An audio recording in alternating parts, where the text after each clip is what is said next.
राज राज, ये रजत है, freelance reporter. अपने प्रोग्राम में अच्छे अच्छे कोर्ट के फैसलों की धज्जियां उड़ा के रख देता है। और रजत, ये है राज, मेरा दोस्त, होशियारपुर का सबसे होशियार वकील। मैं चाहता हूं कि आप इन्हें कांग्रेचुलेट करो और इनका इंटरव्यू लो, क्योंकि आज इन्होंने बहुत बड़े वकील के खिलाफ मुकदमा जीता है। अपना बच्चा है यार। जी नहीं, ये मेरा दोस्त है। आज बहुत दिनों बाद ऐसा हुआ है कि किसी कोर्ट के फैसले के बाद मैं उसके खिलाफ कुछ नहीं कह सका। Thank you sir, thank you. Congratulations. Congratulations. अपनी जीत के बारे में कुछ कहना चाहेंगे आप? दरअसल ये केस मैंने कानूनी दांव पेच या किताबों में लिखी दफाओं से नहीं लड़ा। ये केस मैंने दिल से लड़ा है। और मैं ये मानता हूं कि जो भी चीज जिंदगी में दिल से की जाती है वो अक्सर कामयाब होती है। बेटा, एक हफ्ते के लिए दिल्ली क्या गया? मेरा ऑफिस केस हार गया, वो भी कल के एक छोकरे से। Daddy, you should have been there. उसने जो आर्ग्यूमेंट दी, I mean, जज के सामने जो स्पीच दी, अपने जीजा जी भी कुछ नहीं कर सके। Really? डैडी, वो आपका सच्चा शागिर्द है। एक लव्य की तरह आपकी तस्वीर की साधना करता है। He really loves you. उसे कल ऑफिस भेज देना। मैं इस एकलव्य से मिलना चाहता हूँ जिसने मेरे अर्जुन को हरा दिया। Yes, You need to meet him. Oh my God, you're the best papa in the world. Thank you, Daddy. अरे सर, मैं कम इन सर? या come in. Thank you very much sir. Sir प्रणाम sir. प्रणाम प्रणाम sir, प्रणाम sir. ये क्या कर रहे हो भाई? सर, मैं आपका बहुत बड़ा फैन हूं और मेरा यकीन मानिए कि नील आर्मस्ट्रांग को भी चांद पर पहला कदम रखते हुए इतनी खुशी नहीं हुई होगी जितनी खुशी आपके इस कैबिन में पैर रखते हुए मुझे हुई है। I am Raj sir. राज, हाँ सोनम तुम्हारे बारे में बता रही थी भाई, मुझे भी तुमसे मिलकर बहुत खुशी हुई। पैर छोड़ो भाई। जी सर, जी। Okay okay okay. बेटा कुछ खाओ खाओ खाओ बेटा खाओ। नहीं सर, मेरा सोमवार है। सोमवार मतलब? I mean I am fasting sir. तुम इन बातों में यकीन रखते हो? सर, मेरा यकीन सिर्फ देवी देवताओं को खुश करने के लिए नहीं है, बल्कि मेरा ऐसा मानना है कि हिंदुस्तान की आबादी के 50 करोड़ अमीर लोग अगर कभी कभी अपना एक वक्त का खाना छोड़ दें तो 25 करोड़ गरीब लोगों को 2 वक्त का खाना मिल सकता है। It's brilliant, it's brilliant. Sonam तुम्हारी बहुत तारीफ कर रही थी, बता रही कि तुम केस कमाल के लड़ते हो। सर, ये भी आप ही की तारीफ है सर। मेरी? जी सर। कैसे? सर, मैं लॉ कॉलेज के दिनों से ही आपके जीते हुए केसेस की रेफरेंसेस लेता आया हूँ। यहां तक कि आपके इस केस में भी मैंने आपके 82 के जीते हुए कालेकर और खन्ना का रेफरेंस लेकर ही ये केस जीता। मतलब तुमने मेरे केसेस के रेफरेंसेस को लेकर मेरे शिष्य को हरा दिया। सर, आखिर एक शिष्य में और एक भक्त में फर्क होता है सर, और मैं आपका भक्त हूँ। Oh my God, oh my God, मैं तुम्हें एक ऑफर देना चाहता हूँ भाई। Sir, you don't have to give me offer, you just order me, sir. I don't believe this. Wait a minute. मैं देखो कहाँ गए? यहाँ से। मैं एक सोशल सर्विस सेंटर चलाता हूँ जहाँ पर गरीब लोगों को ऐसी एडवाइस देता हूँ। Yes, sir. वहाँ पर तुम्हारे जैसे होनहार और दिल के साफ इंसान की जरूरत है। जी। 2-4 घंटे निकाल के वहाँ पर मदद करो। वहाँ तुम्हें पैसे तो नहीं मिलेंगे, लेकिन दुआएं बहुत मिलेंगी। I will definitely do the needful, sir. Okay. और मैं आज शाम को ज्वाइन कर लेता हूँ। Okay. प्रणाम। Okay. अरे okay, कोई है?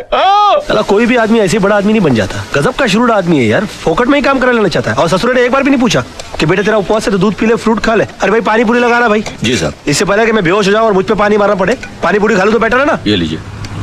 अरे एक मिनट गाड़ी रोको।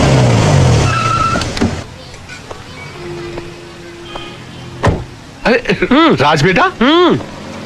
अरे अंकल, आइए, आप भी पानी पूरी खाइए। लेकिन तुम्हारा तो आज उपवास है ना?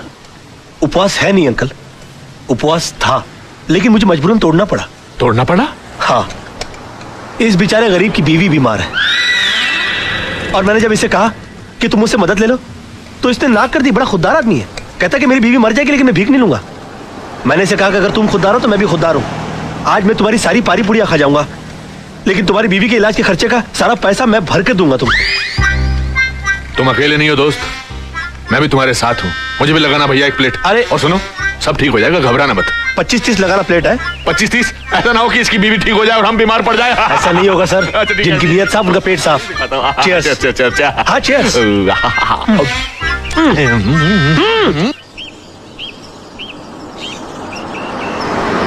भाई कमाल का लड़का है राज। यकीन ही नहीं होता कि आजकल के जमाने में ऐसा आदर्शवादी लड़का भी हो सकता है। बहुत ही ईमानदार और नेक लड़का है। मैं सोच रहा हूँ कि किसी दिन इसको खाने पे बुलाया जाए। हाँ, that's great, let's do that. Okay. अरे हॉर्न मारो ना भाई, ये कौन चल रहा है रास्ते के बीच में? Dad, I think that's Raj. हाँ राज। What a pleasant surprise. Hi, how are you? Hi, how are you? यहाँ कैसे भाई? आप यहाँ क्या कर रहे हैं? बस सर, मैं अपने क्लाइंट के पास आया हुआ था। अच्छा, हमारे मोहल्ले में भी क्लाइंट ढूंढ लिया। कौन से घर पे आए थे भाई? जी वो अपना सामने ग्रीन वाला है ना। अच्छा, आपने चतुर्वेदी साहब का घर That's भाई? right, हाँ, हाँ। that's नहीं वो ग्रीन के बस पीछे ही जो है ना, वो लाल वाला। अच्छा, वो तो किसी खुराना साहब का घर है, मगर वो तो एनआरआई है, यहाँ कभी कभी आते हैं। तभी तो मैं वहां जा रहा हूँ। हाँ, मतलब उन्होंने अपने केसेस हैंडल करने के लिए मुझे सुकून वाली जगह दे रखी है कि मैं इत्मीनान से उनके केसेस हैंडल करता रहूं। अनबिलीवेबल। उसके तो बिल्कुल बाजू वाला बंगला हमारा है। Oh wow. अब आप अरे वाह। हमेशा हमारे नजरों के सामने रहेंगे। How's that? यकीन मानिए मैं भी यही चाह रहा था। वैसे भी कल इनसे मिलने के बाद मैं भगवान से दुआ कर रहा था कि पता नहीं भगवान इस महापुरुष के दर्शन दोबारा कब कराएंगे। महापुरुष मैं हूँ। और उन्होंने सुन ली मेरी। आज मुलाकात हो गई। आजकल भगवान बहुत सुन रहा है मेरी, जो मांगता हूं पट से मिल जाता है। कहिए आपके लिए कुछ मांगू? बेटे, भगवान का दिया सब कुछ है, बस इसके लिए एक अच्छा सा दूल्हा मांगो। Oh, come on. सर समझिए इनको दूल्हा मिल गया। रियली? या तो मैं तुम्हें खुराना साहब के घर तक छोड़ दूं। खुराना? अरे खुराना, जिसके घर पर तुम जा रहे हो। खुराना जी, सर मैं चला जाऊंगा। मैं पद यात्रा करते करते कुछ सोचते सोचते चला जाऊंगा। You please carry on sir. Sir आज शाम की चाय हो जाए। Of course, of course. Thank you sir. Thank you sir. Bye bye. Bye-bye. See you tonight. Okay, let's go, let's go. Bye. Bye bye. Bye. Come on, hurry up. Bye. Bye-bye. Take care. Thank you.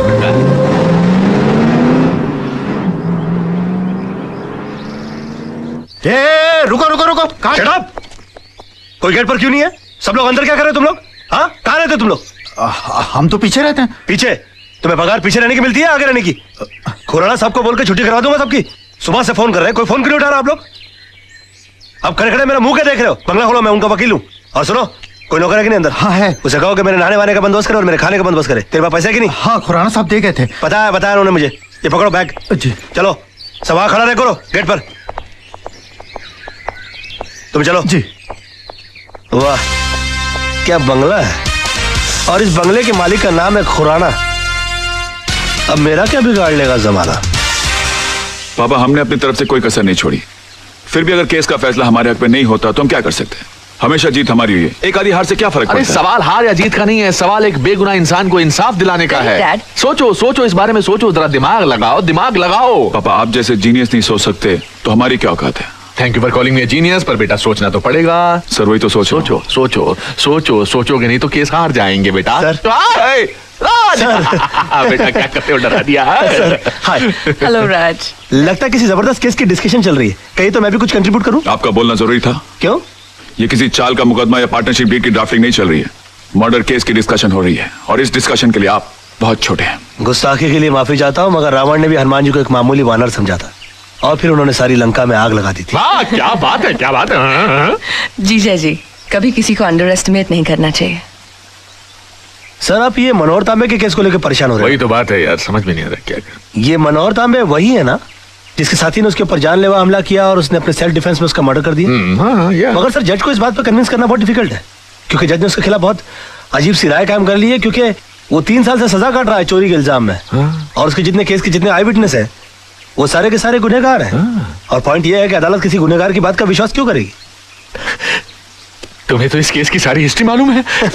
Good, सारी खबरें रखते हो। हाँ? Sir मैं आपका चेला हूँ, और चेले को गुरु की हर बात की खबर रखनी चाहिए। Thank you. खबर रखने से यहाँ कुछ नहीं होता राज साहब, मसला यहाँ केस जीतने का है।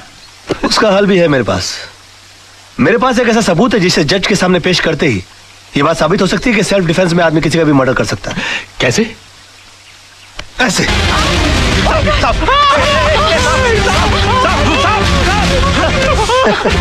क्या बदतमीजी है राज? ये बदतमीजी नहीं आदर्श साहब, ये सबूत है, और इस सबूत को जज साहब के टेबल के ऊपर रख देना है। वो भी बिल्कुल तुम्हारी तरह रिएक्ट करेंगे, और उसके बाद जज साहब को सिर्फ एक सवाल पूछना है कि अगर आप जैसी सूझबूझ वाला आदमी अपनी जान का खतरा पाते ही सबसे पहले खतरे को खत्म करने का काम करता है, तो मनोहर तांबे जैसे आदमी ने सेल्फ डिफेंस में अगर किसी का खून कर दिया तो क्या गलत? वाह वाह वाह मेरे बच्चे, Too cool, huh? Too cool, deadly. तुम्हारे दिमाग में ऐसी आइडिया आते कैसे हैं यार? सर मैं आपका चेला हूँ, मैं नहीं सोचूंगा तो कौन सोचेगा? क्या कर रहे हो? प्लास्टिक।